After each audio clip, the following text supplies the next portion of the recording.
You. No, it's not me. Shaquille made his debut. How's he feeling, and do you expect him to kind of keep moving forward? Yeah, I thought Shaq did fine. We talked about playing 5 minutes. He played 4:45, and so didn't want to put him back in there after he got tight. So I thought he did fine. I thought he looked pretty good, and he practiced yesterday, even though it was a short practice, and hopefully he'll be full speed today and play him some more tomorrow.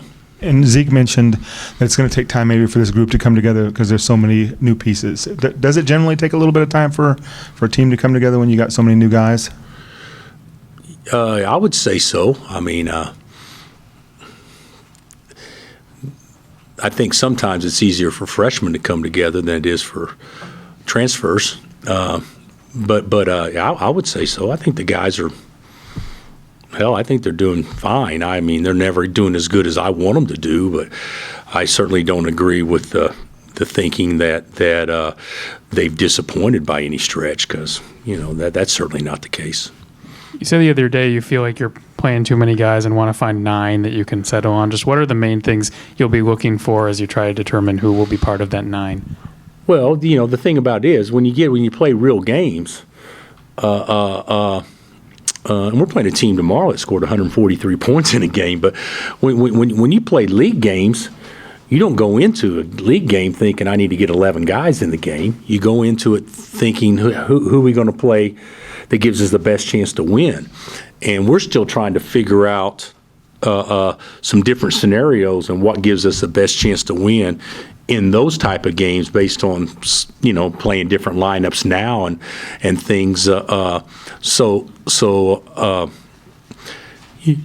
I meant by that is we're playing. We the other night against Oakland, we played a roster that wouldn't be the same way we'd play it if we were playing Carolina or playing a league game, so to speak. So we got to figure out who that core group is.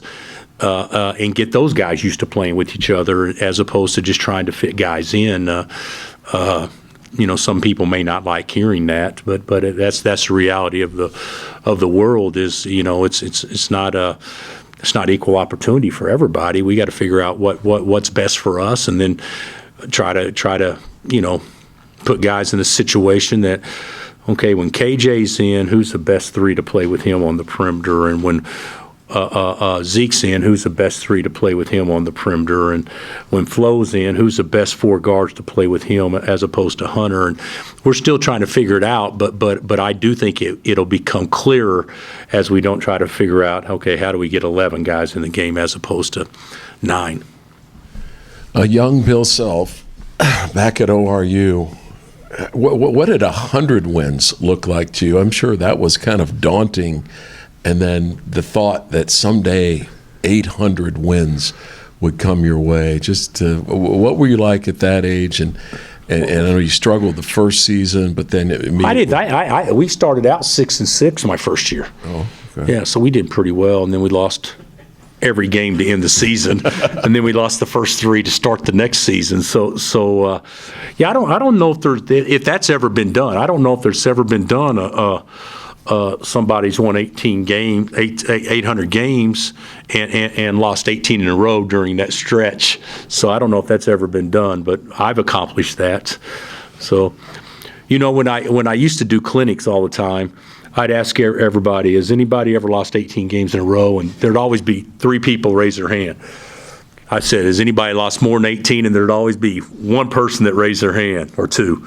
And I said, good. I just want to know who's a worse coach than me in the building before we get started. But yeah, it was that was a different element back then, different animal, and one that I learned so much being a part of. And your mistakes weren't magnified near as much as they are. Obviously, coaching at Kansas, but that was great for me. That was one good thing about being at Oral Roberts was. I screwed up a lot of things, but the media really didn't ever talk about them, nor did your fan base much. Out of the 75 season ticket holders we had, not too many people were obsessed with that. But there was a lot of good things that came from it, though. Did you seek out? I'm guessing your dad, but who did you seek out help from during that stretch? Coach Sutton. Yeah, I would say Coach Sutton, and of course my father. Obviously, I talked to him about it. I made the joke, at ORU they had on the baseline they had the saying "expect a miracle," and I joked all the time that Coach Sutton told me you need to wipe off "expect a miracle" and you need to put down "it's going to take a miracle" instead. But that was. But it turned out great. That's that same group at ORU that lost 18 in a row, won 31 the last 38, and we beat Arkansas, Tulsa, and OSU.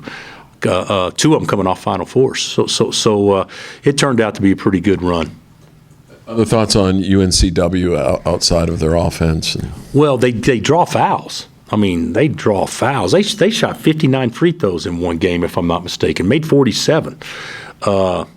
If I think that was against Georgia Southern, but I mean, they can draw fouls and they can shoot the three without question. But you would think if they're shooting, if they're scoring 108 points a game on average, they're probably shooting more than 24 so threes a game. But I think that's about what they're shooting right now. So they can score the ball and they're athletic too. Looking at Rakis, maybe more in games like Michigan State when he's gotten spot minutes, what are you looking for when you're tabbing him to go in the game? I would say with a guy like Rakis, I mean, anything is a bonus, but I'd say that there's certain things as a reserve you can control. You can control energy. You can control defense. You can control rebounding. You can control taking care of the ball.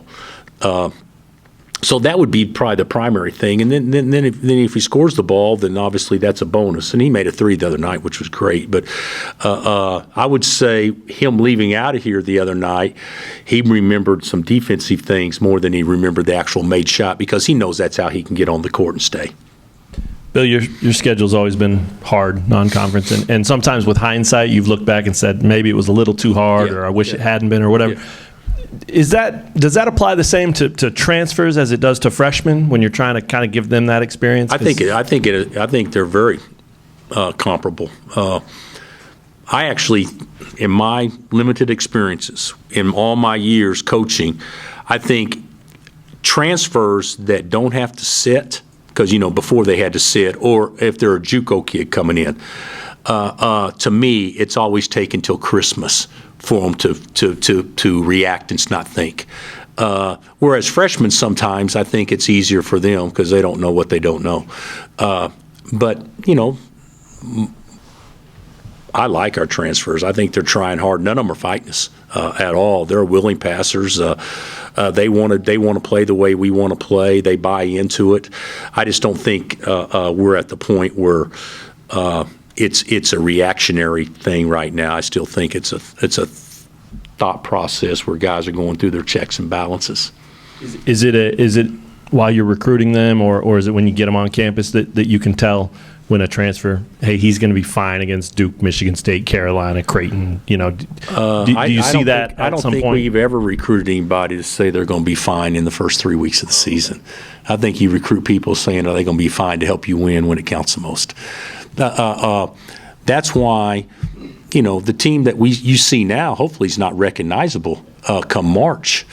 But by no means do we recruit thinking, well, we got a tough schedule early. Maybe these guys can come in and help us early.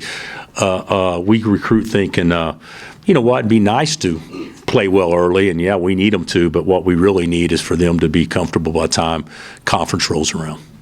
Bill, you talked about Shaq playing 445 the other night. Like, when he's full go, is there a target number that you have for him that you'd want to rely on him for? Or is that? I would say conditioning probably won't let him play very much right now. He hadn't really done anything, and even when he came back those few days, he hadn't done anything since then. Sunday was the first. Was it not Sunday? When did we play? Saturday. Friday was the first day he had practiced since he took those 2 weeks off or whatever. So, yeah, he's time away from being able to go, but I think he can certainly give us some spot minutes right now. Zeke told us he's in a little bit of a slump from outside. How did he do in practice, and have you noticed the slump? I don't think he's in a slump at all.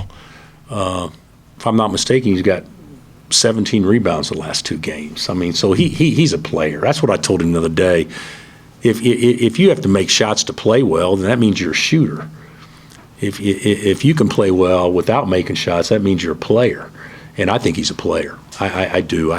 Now, granted, do we need him to make shots? Absolutely. And we're a much better team and a different team when he does. But I'm not a big proponent.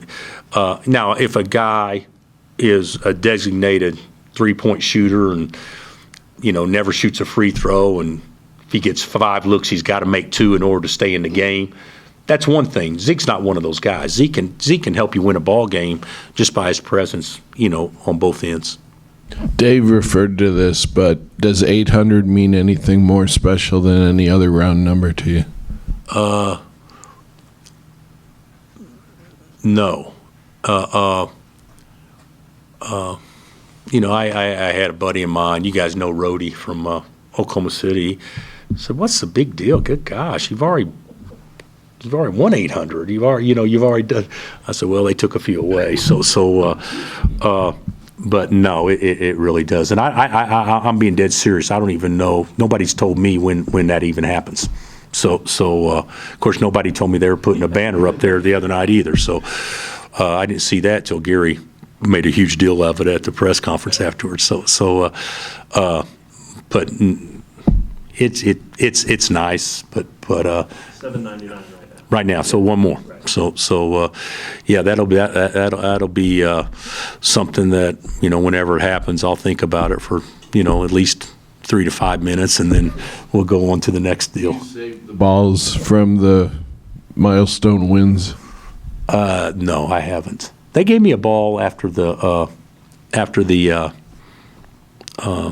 game against Michigan State, but no, I haven't. I even had a guy come down and ask me, "Do you want the game ball?" And I said, "No, why would I want a game ball?" But I got enough balls in my office, so I don't need that one. Anything else? Thanks, Coach. All right, guys.